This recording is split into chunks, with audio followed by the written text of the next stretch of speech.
Guys, kakain pa kami guys. Ito. At sikit pa ate. Yun na. Wow.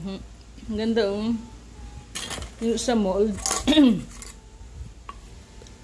Ayun guys, yung sa mold. Perfect. Ang sarap talaga.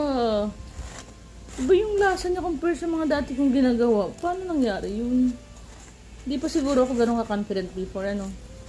Nag-experiment lang ako on how to make tingnan nyo guys.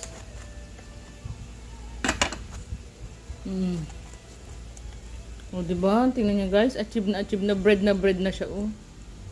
I'm so happy. Thank you Papa Jesus. Si Shasha na gustong gusto. Anak, kuha ka na. Ano gusto mo? Kunin mo. Yung butter. Ito, simutin mo yung butter. Ay, lagyan natin.